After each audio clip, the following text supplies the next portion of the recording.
They skipped my name on stage, clapped for my work, and smiled at my silence. I stood in the aisle, jaw tight, plan ready. If they wouldn't credit me tonight, I'd make sure they remembered my company tomorrow, without apology. Before watching the video, please tell us in the comments from where you are watching this video. The ballroom smelled like champagne and stage lights. The host worked the room like a game show. My table number was printed wrong, which felt on brand. Jared leaned over and tapped the program with his pen. "You seeing this, Grant?" he asked. I scanned the page and found the award title. The product name sat there, bold and glossy. Under Lead Innovation, it listed Bryce Whitaker.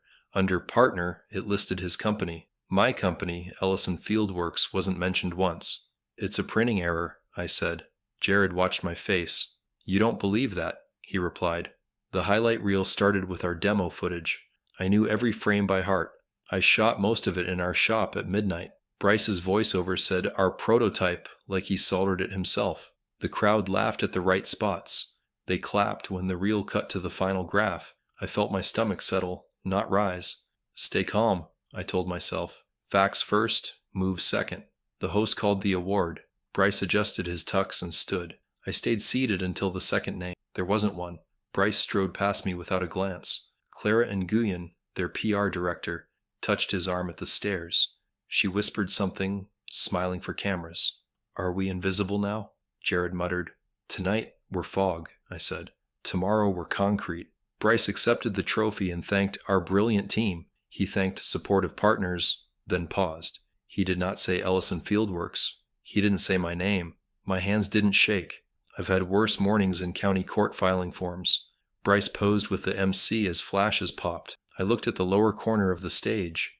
The step lighting reflected on polished shoes. My mind clicked through contingencies like a switchboard. "Wait for the press scrum," I said quietly. Jared nodded like he'd heard that plan before. "You sure you want to do this here?" he asked. "I'm sure I want to do this right," I said. They herded winners to a velvet backdrop. Reporters formed a half moon in front. I recognized 2 byline tags and 1 podcast mic. Clara clocked me at 20 feet and pivoted. "Grant, great to see you here," she said smoothly. "Congrats," I replied. "On our work." She smiled with practiced empathy. "Big team effort this year," she said. "Your support meant a lot." "Funny word, support," I said. "It dodges the word authorship." The camera turned toward us. Clara shifted her shoulders to block me. "Let's set time next week," she said. "We can go through credits." "Credits live in how?" "Contracts," I said. "Contracts live in email." She kept smiling while her eyes measured risk. "We appreciate your passion," she said. "Tonight is about celebrating." "I am celebrating," I said. "I came prepared." She glanced at Bryce, who was collecting more quotes. "Don't make a scene," she whispered. "I'm making a record," I answered. The podcast mic swung my way. "You Grant Ellison?" the host asked. "Narrator of the backstory," I said. He laughed, then saw I wasn't joking. "What are you implying?" he asked. "Nothing," I said. "I'm showing." I held up my phone with the timestamped demo commits. The screen showed our repository ID and author tags. "Prototype, authored by Ellison Fieldworks," I said clearly. "Licensed, not gifted." Clara's smile thinned, then reset. "Context matters," she said. "So does attribution," I replied. I didn't rant. I kept my voice even and slow. "We built the core predictive engine," I said. "Here are the dates." The host nodded, reading the screen. "Why were you not credited?" he asked.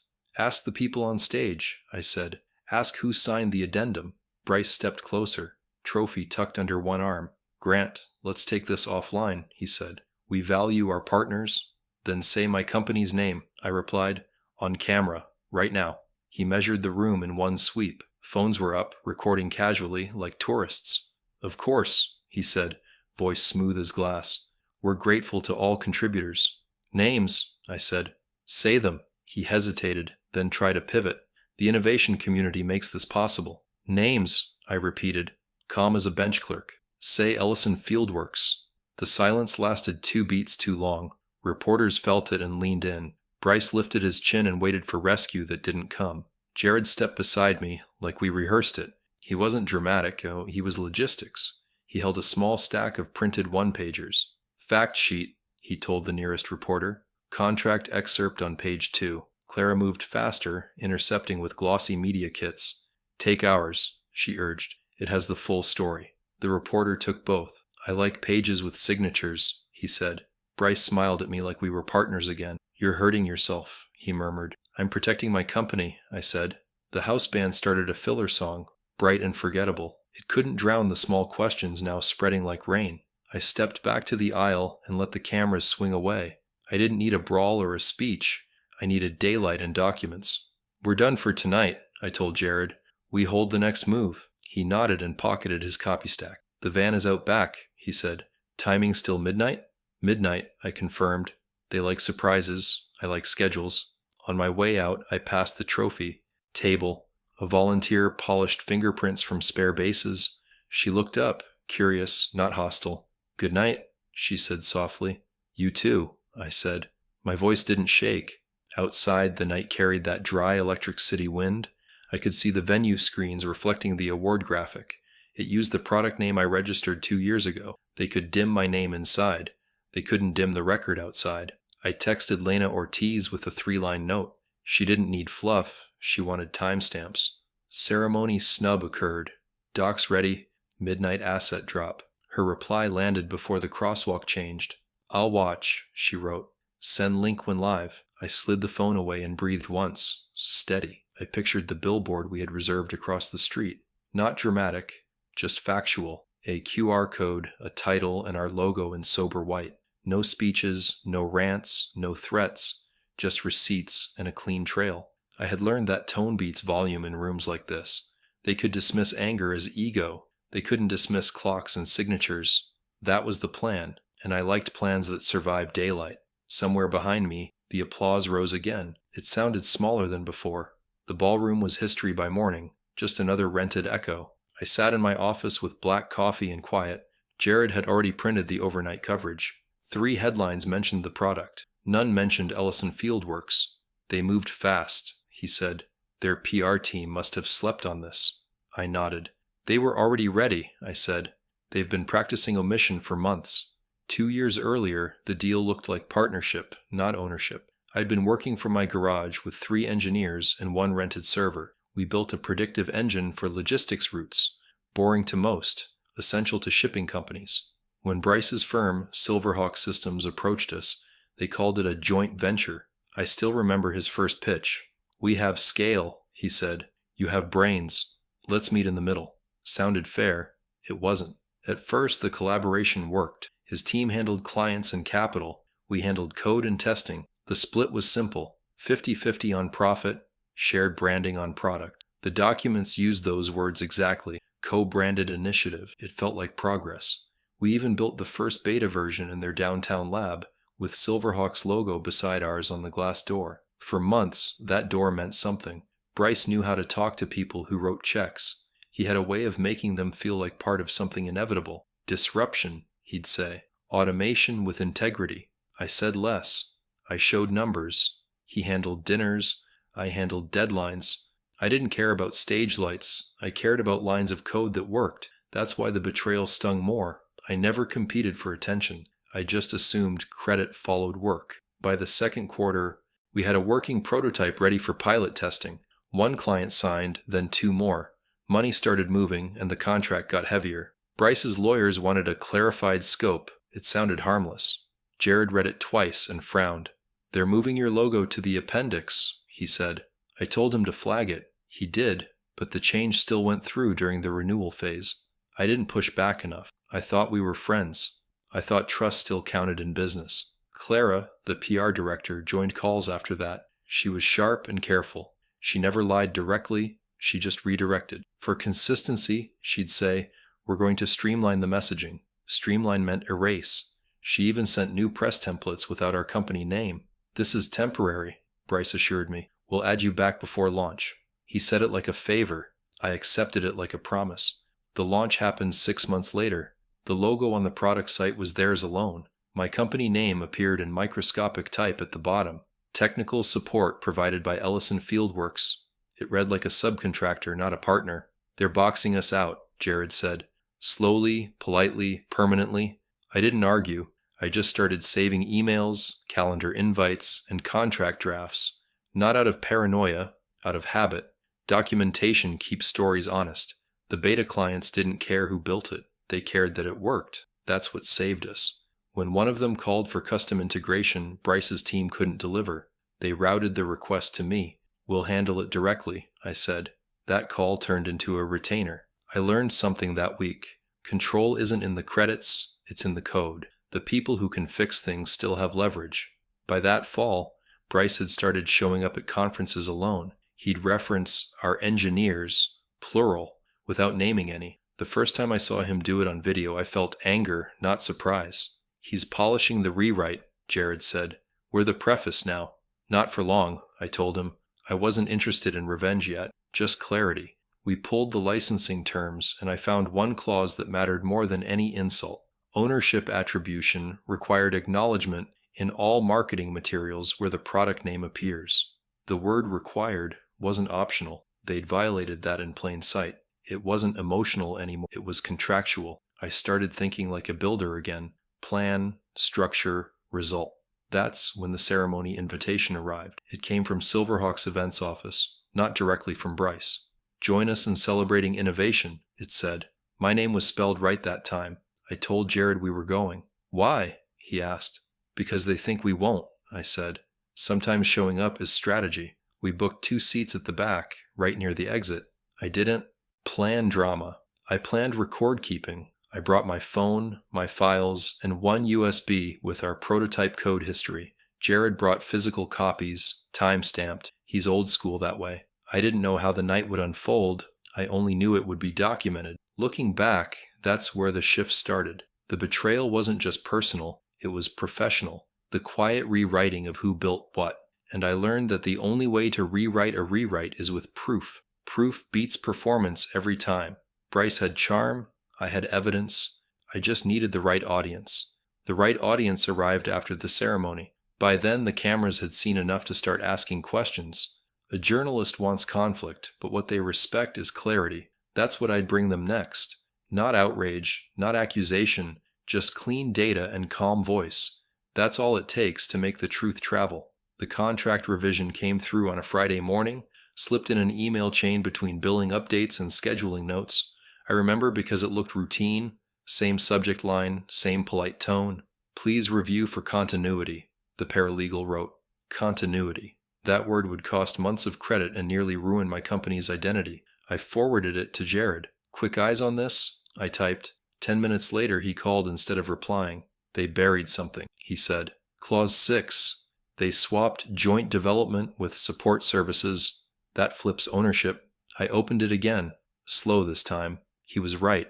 The document we'd both signed months earlier used clear language.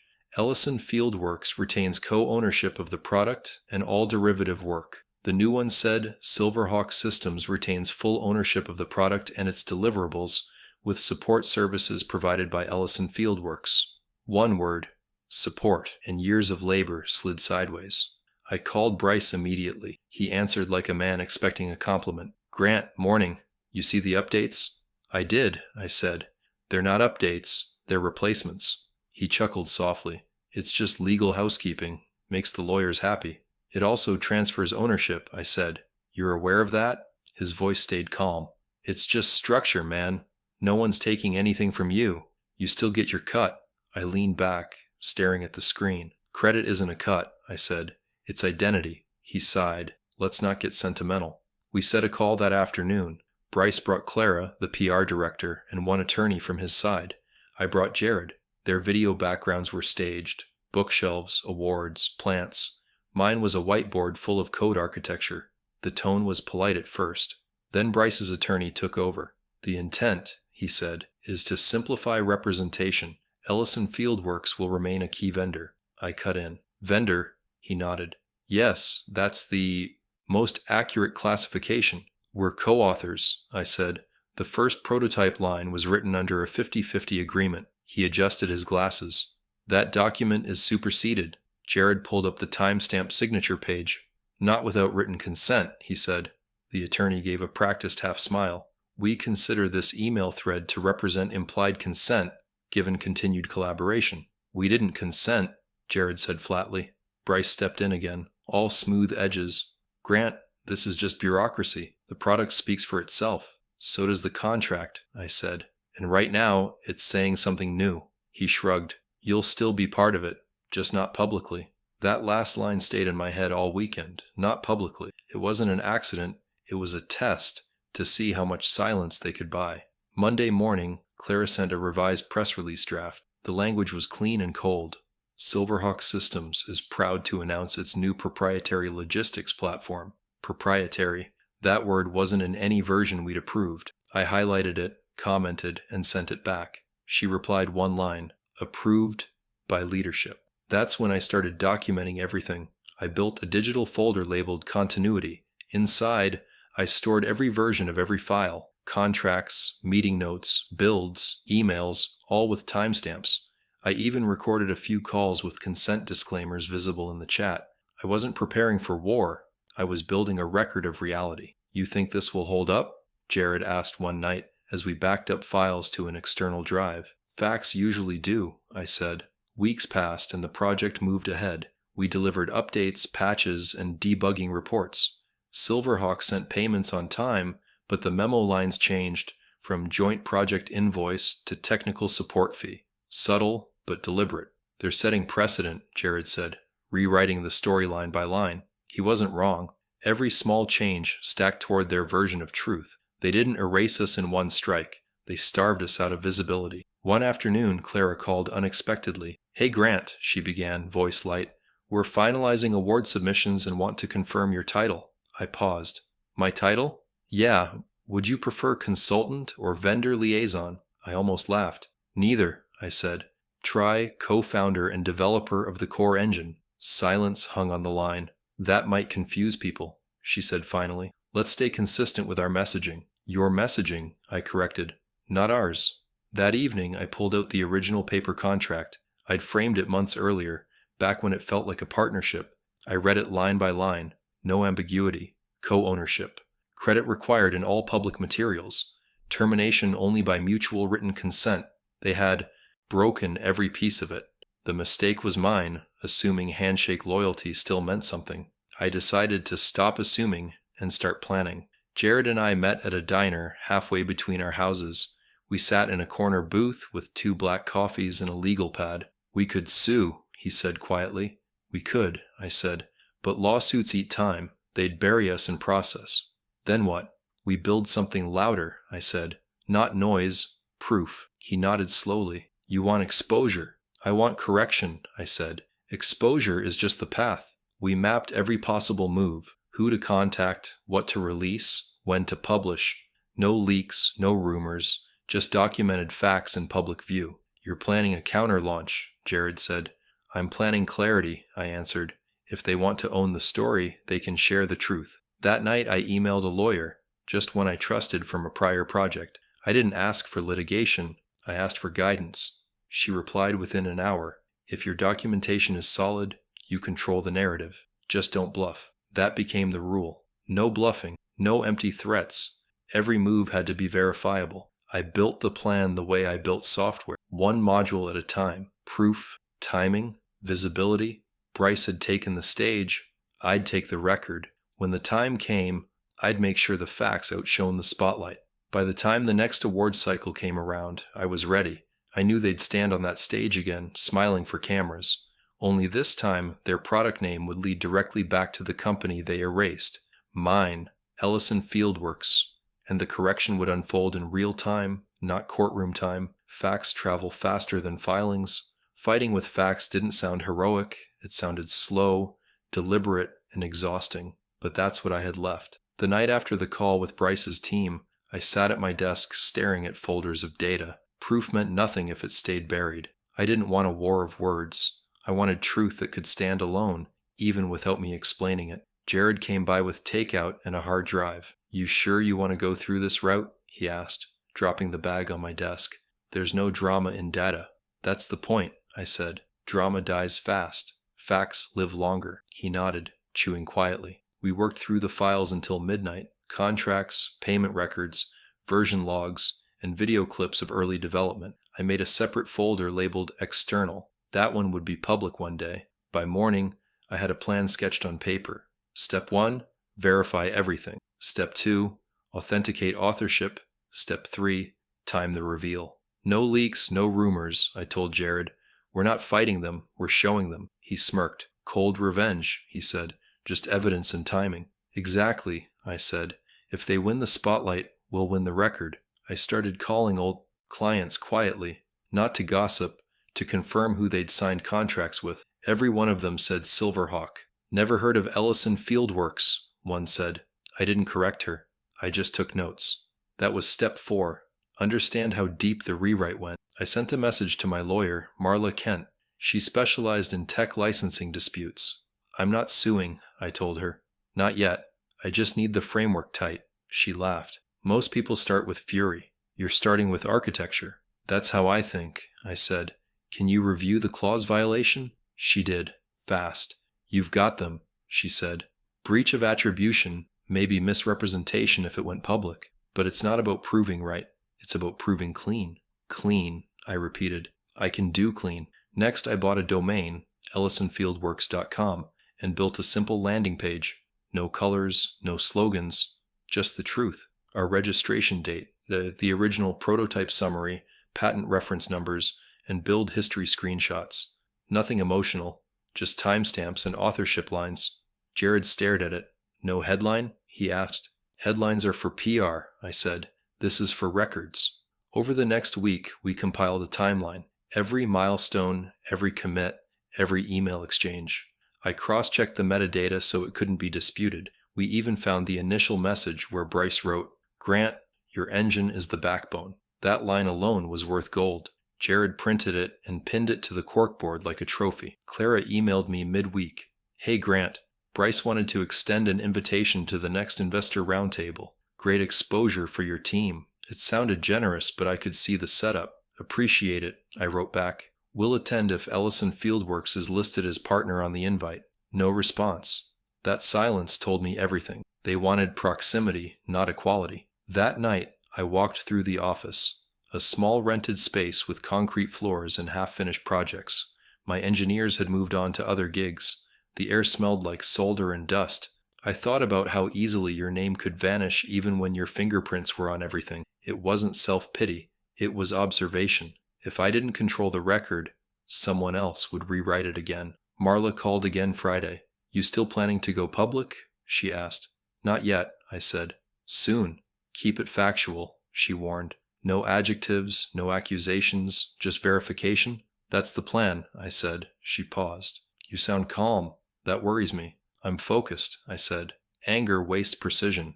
By Saturday, we had the skeleton of a press kit ready. Jared labeled it Truth Package. Inside were 10 PDF files, one-page summaries, signed contracts, technical diagrams, and credit statements. I added one cover sheet, prepared for public clarification, not confrontation. Jared laughed. You sound like a lawyer. No, I said. I sound like someone who learned from one. The last thing we needed was attention at the right time. Not gossip blogs, not forums, credible tech media. That's where Lena Ortiz came in. She'd interviewed me once years ago for a startup segment. She respected paper trails. I drafted a short message. Lena, if a company claimed full authorship of a licensed build, would you want to see proof? Her reply came fast. Always. Send details under embargo. I sent her the package the next morning. She replied with one line. Authentic. I'll verify independently. What's your timeline? Next ceremony, I wrote.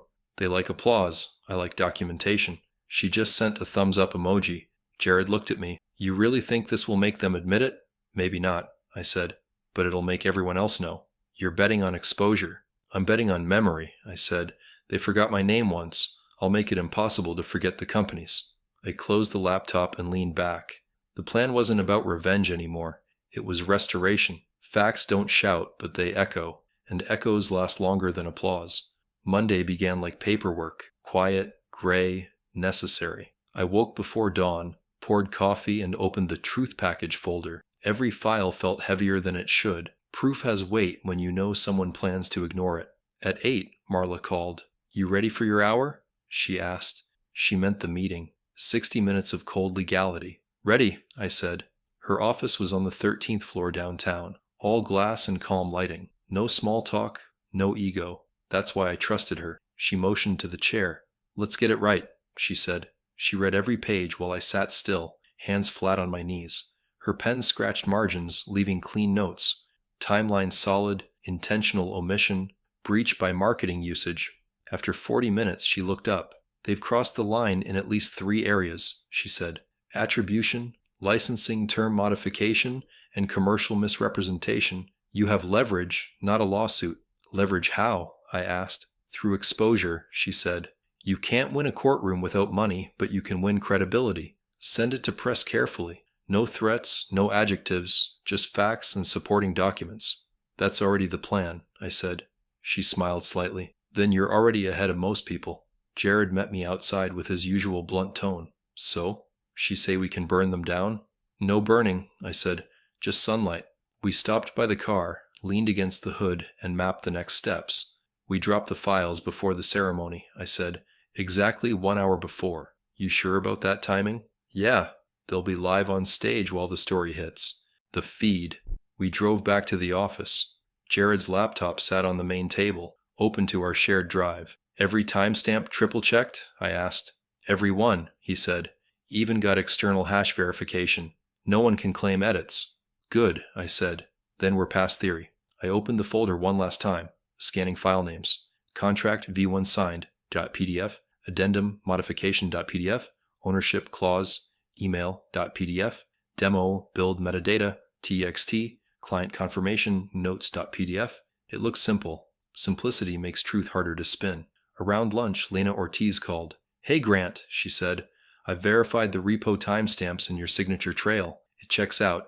Everything's authentic. You're sure? Positive.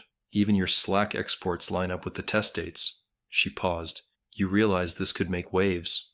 Not scandal, I said. Correction. Same difference to people who live off applause, she said.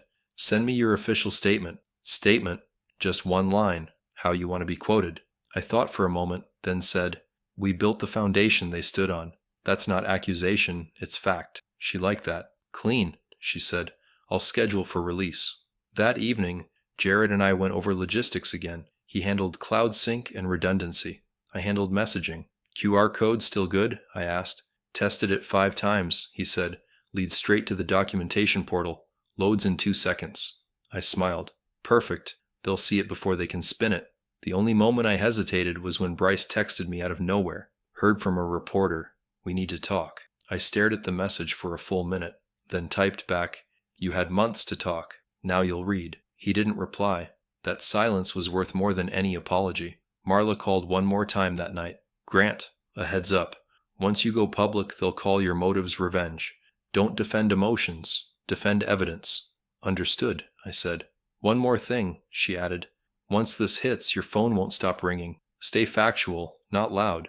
Loud never helped me, I said. Precision did. We finalized the upload at midnight. Jared pressed the button like it was just another task. That's it, he said. Live. The QR code billboard across from the convention center was scheduled to switch images in 24 hours. The headline read, Who really built the engine? No logo wars, no accusations, just the question and our company name beneath it. Subtle, factual, and devastatingly timed. I closed my laptop and leaned back. You know what the best part is? I said. We didn't fake a thing.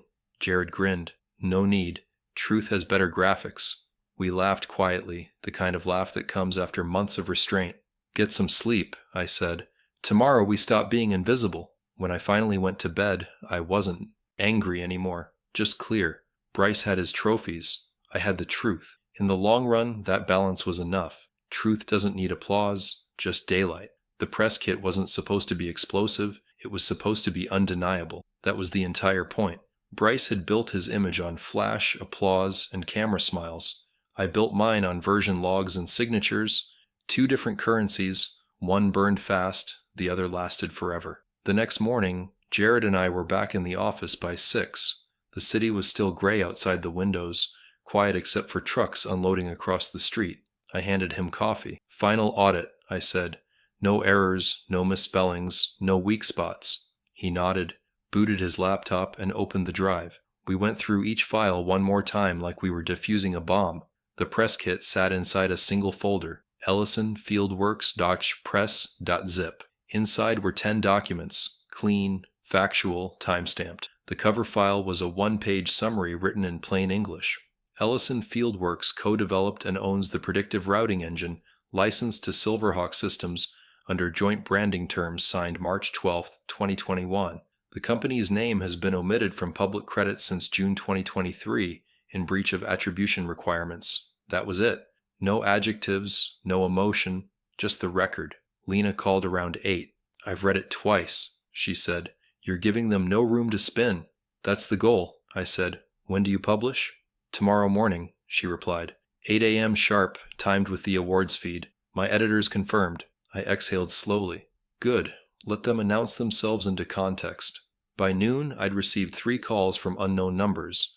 I ignored all 3. When you're holding truth, silence becomes part of strategy. Jared printed hard copies and sealed them in envelopes marked for verification only. Old school backup, he said. Never trust the cloud completely. You were born in the wrong decade, I told him. Nah, he said. I just like paper when things get loud. At 3 p.m., an email arrived from Clara. The subject line read, Clarification on partnership details. She wrote, Hi Grant, we've seen some chatter regarding historical documentation. Let's schedule time to realign narratives and avoid confusion before the ceremony. Clara, I stared at it for a long time. Realign narratives. That was their version of truth. Flexible, adjustable, optional. I replied one line, Facts don't need alignment, they just need daylight. That night, we prepped the portal. The main page had one sentence across the top. Before applause comes accuracy. Below that were buttons labeled contracts, emails, prototype data, attribution clause, and press summary. Each led to the corresponding files. At the bottom, one quiet footer. C. Ellison Fieldworks, all rights reserved. Jared tested it on his phone. Load smooth, he said. QR code working, I nodded. Billboard flips at 8 sharp? Scheduled, he said. Whole downtown block will see it. By morning, I woke to my phone vibrating nonstop. Notifications, emails, messages, all variations of the same line. Have you seen TechFront? Lena's article had gone live at 8 a.m. The headline read, The startup that built Silverhawk's engines speaks with receipts. The subheading, We built the foundation they stood on, says founder Grant Ellison. The article didn't editorialize. It simply linked to our portal and showed screenshots of the contracts, the original clause, and a time-stamped email from Bryce thanking me for finalizing the core algorithm. The internet did the rest. Comment sections lit up with side-by-side comparisons of the original co-branding and the current one. My inbox filled with messages, journalists, small business owners, engineers. Most just said some version of good on you. Clara's response arrived mid-morning. We'd like to issue a joint statement clarifying that Ellison Fieldworks was a valued early contributor. I sent back, Contributor isn't co-founder. Please use accurate terminology. Documentation is public. By noon, even clients started calling. A logistics firm we'd worked with during early testing reached out directly. Grant, we saw the article, the manager said. If you're still building, we'd rather contract with you directly. That one sentence meant more than any award. Meanwhile, Silverhawk's official page went into maintenance. Their PR account posted a vague message about ongoing partnerships. The silence behind that statement said everything. Jared walked in with 2 sandwiches and a grin. You did it, he said. They're scrambling. We didn't do anything wrong, I said. That's what makes this so powerful. Feels like revenge, though, he said. No, I said. Feels like correction. By evening, our portal had 40,000 visits. I watched the analytics refresh every few minutes. The QR code billboard was trending on social media. People were scanning it just to see what the fuss was about. Each click was another set of eyes reading a clean fact. No opinions, no slogans, just proof. That night, Lena texted me one final time. Congrats. Your story's making rounds. No one can bury it now. I stared at the screen for a long time before replying. I wasn't trying to bury anyone. I was just digging my name back out. I turned off my phone and looked out the window. The city lights blinked like signals. Truth doesn't make noise. It makes presence. And for the first time in a long time, Ellison Fieldworks was visible again.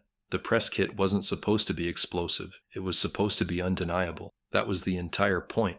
Bryce had built his image on flash, applause, and camera smiles. I built mine on version logs and signatures, 2 different currencies. One burned fast, the other lasted forever. The next morning, Jared and I were back in the office by 6. The city was still gray outside the windows, quiet except for trucks unloading across the street. I handed him coffee. Final audit, I said.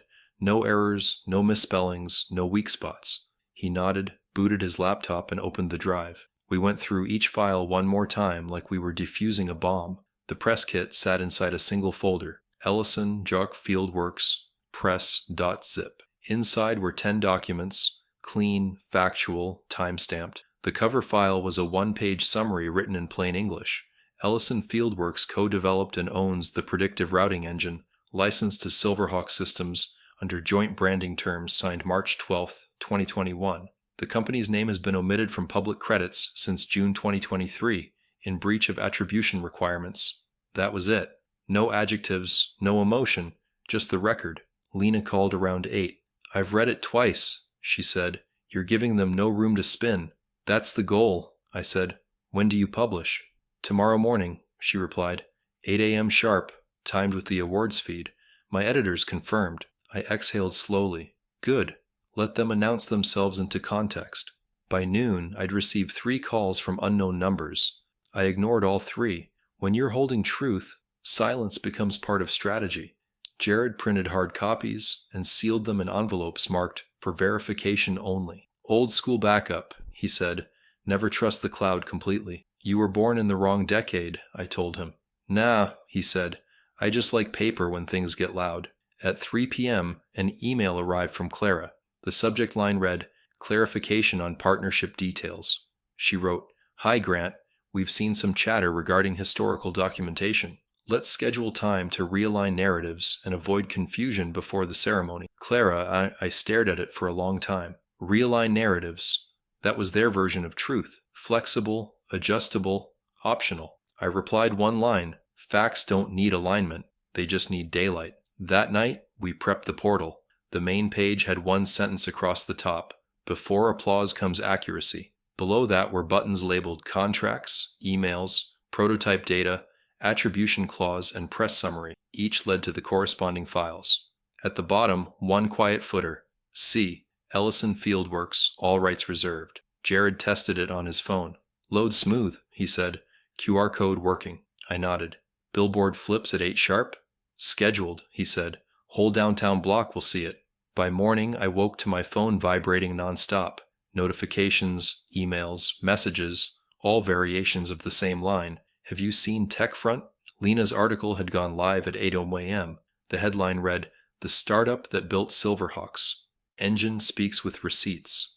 The subheading, We Built the Foundation They Stood On, says founder Grant Ellison. The article didn't editorialize. It simply linked to our portal and showed screenshots of the contracts, the original clause, and a time-stamped email from Bryce thanking me for finalizing the core algorithm. The internet did the rest. Comment sections lit up with side-by-side comparisons of the original co-branding and the current one. My inbox filled with messages, journalists, small business owners, engineers. Most just said some version of good on you. Clara's response arrived mid-morning. We'd like to issue a joint statement clarifying that Ellison Fieldworks was a valued early contributor. I sent back, Contributor isn't co-founder. Please use accurate terminology. Documentation is public. By noon, even clients started calling. A logistics firm we'd worked with during early testing reached out directly. Grant, we saw the article, the manager said. If you're still building, we'd rather contract with you directly. That one sentence meant more than any award. Meanwhile, Silverhawk's official page went into maintenance. Their PR account posted a vague message about ongoing partnerships. The silence behind that statement said everything. Jared walked in with 2 sandwiches and a grin. You did it, he said. Hey, they're scrambling. We didn't do anything wrong, I said. That's what makes this so powerful. Feels like revenge, though, he said. No, I said. Feels like correction. By evening, our portal had 40,000 visits. I watched the analytics refresh every few minutes. The QR code billboard was trending on social media. People were scanning it just to see what the fuss was about. Each click was another set of eyes reading a clean fact. No opinions, no slogans, just proof. That night, Lena texted me one final time. Congrats. Your story's making rounds. No one can bury it now. I stared at the screen for a long time before replying. I wasn't trying to bury anyone. I was just digging my name back out. I turned off my phone and looked out the window. The city lights blinked like signals. Truth doesn't make noise, it makes presence. And for the first time in a long time, Ellison Fieldworks was visible again. The reception started like any other, clinking glasses, fake laughter, the hum of success recycled between people who'd known each other too long. But beneath it all, I could feel tension thick as humidity. The billboard outside had turned the ceremony into a pressure cooker. Phones were out. Whispers replaced congratulations. Even the waitstaff moved slower, eyes darting towards screens lighting up with the same headline: Ellison Fieldworks exposes credit omission. Jared and I stayed near the back wall. We didn't blend in, but we didn't need to. Our job was already done. I watched Bryce circle tables like a man trying to plug leaks with his bare hands. Every few minutes, someone would pull him aside, whisper, and check their phone again. Clara followed close behind, phone glued to her palm, her smile tightening by the minute. At one table, a board member leaned in and asked, "Is this true?" Bryce's response carried just enough for me to hear. "It's exaggerated. The guy's bitter we moved on." That word, bitter, landed like a fly in my drink. Jared caught my expression. "Let him talk," he murmured. "People will fact-check faster than he can lie." He was right. Within 20 minutes, Lena Ortiz's follow-up article hit the feed. Exclusive, verified documentation confirms Ellison Fieldworks co-ownership. It linked straight to our site, now backed up by 2 independent analysts who'd verified our timestamps. That's when the whispers turned into questions, out loud this time. One investor, glass in hand, approached Bryce directly. "You said you built that algorithm," the man said. "Looks like you didn't." Bryce tried to smile. "We collaborated, sure, but The article says co-ownership," the investor cut in. "You left that part out." Another joined in. "Did you really edit the contract after signing?" Bryce's tone hardened. "This isn't the place." The investor shot back. "You made it the place when you took the award." From there it spread like wildfire through polite rooms. No shouting, no chaos, just quiet embarrassment spreading across expensive suits. Clara tried to redirect attention toward the charity segment of the event, but half the crowd had already tuned out. You can't unsee a headline that names names. Jared and I stepped out to the patio overlooking the downtown lights. From here I could still see the billboard reflection in the glass facade opposite us. The QR code blinked softly, steady as a pulse. "They'll survive this," Jared said, leaning on the railing. "They'll spin it in a week or two." "Maybe," I said, "but every investor will Google us now. Every journalist will fact-check them twice." He smiled. "That's better than revenge." "That's sustainability," I said. Behind us, the double doors swung open. Clara came out alone, her heels clacking softly against the stone floor. "You won," she said. "Congratulations." Her tone was flat, not sarcastic, just tired. "This isn't about winning," I said. "It's about restoring credit." She crossed her arms. "You embarrassed a lot of people tonight." "They embarrassed themselves months ago," I replied. She exhaled, staring toward the billboard in the distance. "You could have handled this quietly." "We tried quietly," I said. "Quiet's where they erased us." She nodded slowly. "You're not wrong." For a second she almost looked relieved. Then she added, "Bryce is furious." "He should be," I said. "He built his name on ours." She didn't argue. Instead she said something I didn't expect. "If you ever start another project, I'd like to join." That caught me off guard. "Why?" I asked. "Because you tell the truth like it's business, not theater," she said. "That's rare." I nodded. "We'll see." When she walked back inside, Jared shook his head. "She's jumping ships before it sinks." "Smart people usually do," I said. By the time we left the venue, the event hashtag on social media had changed. What started as Hackrick Silverhawk Awards was now Ellison Fieldworks Truth. Photos of the billboard filled the feed. Someone had posted a side-by-side shot, Bryce holding the award on stage, and below it, a screenshot of our original co-branding agreement. The caption read, "Credit is not charity." I didn't post anything. I didn't need to. The story was moving on its own now.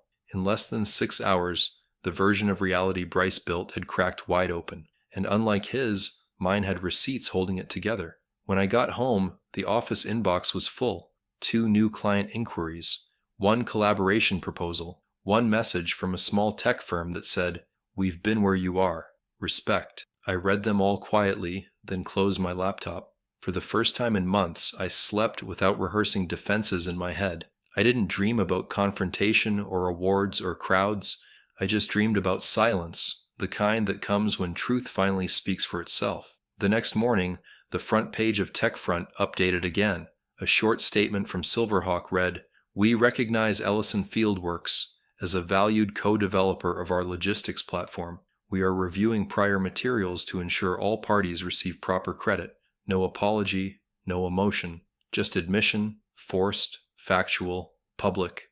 I stared at the screen for a while, then closed it. "Good," I whispered. "That's enough." Sometimes revenge doesn't look like fire, it looks like balance. You don't shout, you don't gloat, you just correct the record and move on. Jared texted one line that morning. "They remembered your company." I replied, "Exactly the goal." The call started early, first reporters, then lawyers, then clients. I didn't answer the first few. I wanted to watch the panic breathe a little before responding. Bryce had gone silent since the ceremony, but silence in business isn't peace. It's calculation. By 9 a.m., his assistant left me a voicemail that sounded like damage control rehearsed in a hurry. "Grant, Bryce wants to resolve this professionally. Please call back before noon." I waited until 11:59. "Bryce," I said when he picked up. His tone was strained, polite, tired. "Grant, this has gone far enough. You made your point." "No," I said. "The facts made my point. You just didn't like the sound of it." He sighed. "Look, I don't want to drag this out. Our lawyers will issue a joint statement. We'll restore attribution, formalize recognition, and close this." "On paper?" I asked. "Signed, dated, and filed?" "Yes," he said. "We'll make it official." "Then we're done," I said. He hesitated. "You're not going to sue? If you fix the record and stop lying, I don't need to," I said. "But the next time you print something that uses my work without credit, we skip the ceremony and go straight to court." Silence hung for a moment. Then he said quietly, "Fair enough." By that afternoon, their legal team sent over the new agreement. The first line read, "Silverhawk Systems acknowledges Ellison Fieldworks as co-developer and co-owner of the predictive routing engine." That single sentence rewrote the past 2 years. Jared read it twice before nodding. Simple, strong, irreversible. I signed it, scanned it, and sent it back. "Now it's history," I said.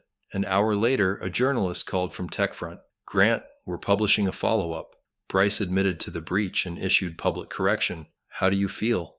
I kept my voice calm. "Satisfied. We didn't win anything. We just restored the truth." "Any comment for others facing similar situations?" she asked. "Document everything," I said, "and never assume silence protects you." After that, my phone didn't stop buzzing. Small firms, startups, even freelancers reached out. One message stood out from a young developer. "They tried to take my code once too. You gave me a template for how to fight back without losing my job." I read that twice, then set the phone down. For the first time, I felt what this really was. Not revenge, not pride, just correction with purpose. Bryce's company issued a second post the next morning, more formal this time. "We thank Ellison Fieldworks for their foundational contributions to the routing platform. Our teams are aligned in continuing innovation together." A lie wrapped in politeness, but I didn't care. My name was where it belonged. The version of history they'd built couldn't survive documentation. I had turned what they called bitterness into evidence. That's a trade I'd make any day. That week, 3 new clients signed with us. Real contracts, clean terms, no ambiguity. When I asked one executive why they chose us, she said, "Because you fight with facts, not drama.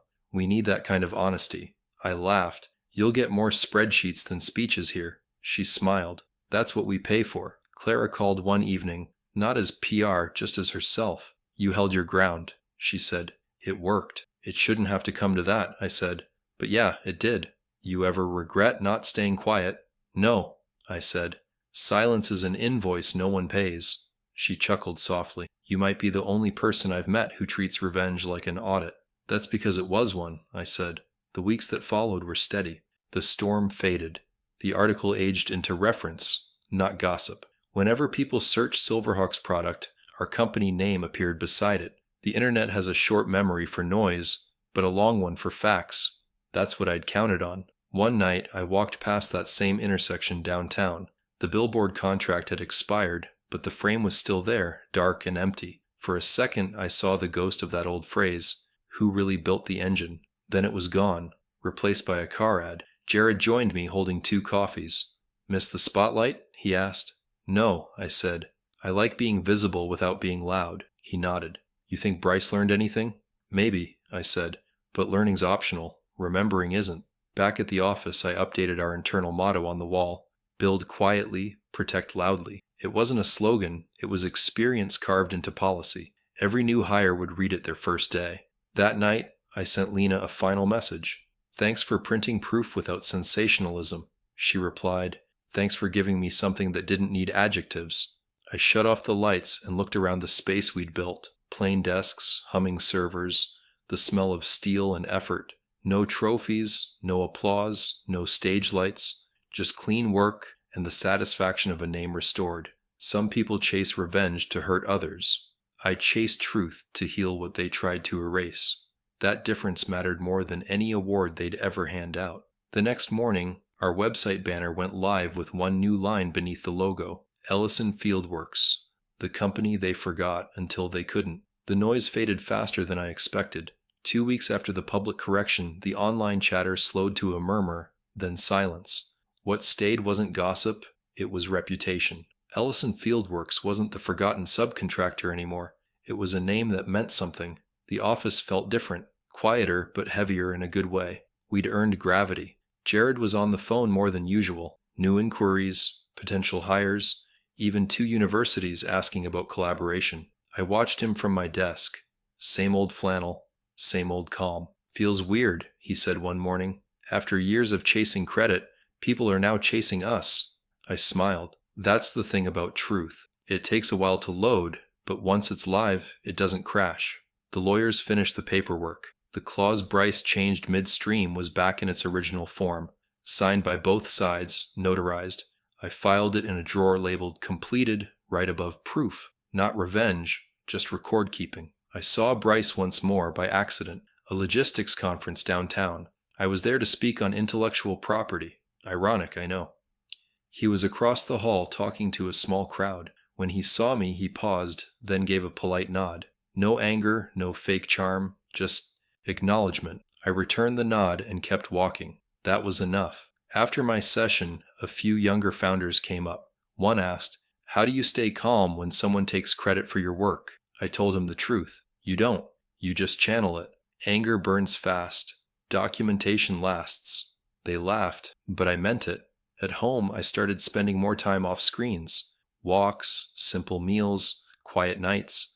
I didn't realize how long I'd been living in reaction mode, always waiting for the next email, the next erasure. Now I could breathe again. Sometimes I'd look at that blank billboard downtown, the one that once carried our question, who really built the engine? It was empty now, just dark steel against the sky. And I liked it that way. It didn't need to say anything anymore. The truth had already stuck. I kept the core of what mattered. My company, my integrity, my peace. I let go of the rest, bitterness, the need to prove something every day. Proof had done its job. On the 1-year anniversary of the ceremony, Jared suggested we celebrate. I told him no speeches, no spotlight, just a small dinner with the team. When the check came, he raised his glass. To visibility, he said. To memory, I added. I thought about what had really changed. Not the industry, not the contracts, just me. I'd learned that revenge doesn't always look like payback. Sometimes it looks like persistence, documentation, and patience disguised as silence. We finished dinner, walked out into the cool night air. The city hummed like always, cars, lights, movement. But somewhere in that noise, my name existed again, tied to the work it belonged to, and that was enough. As I unlocked my car, Jared asked, "If you could do it again, would you?" I thought for a moment. "Every line of it," I said, "except next time, I'd keep my name louder from day one." He grinned. Lesson learned. Before leaving, I looked back at the skyline, the same one that once hosted my quiet revenge. "If they ever forget again," Jared said, half joking. I shook my head. "They won't," I said, "because we wrote it down this time." If my story hit close to home, give this video a like, share your thoughts below, and subscribe for more real stories like mine.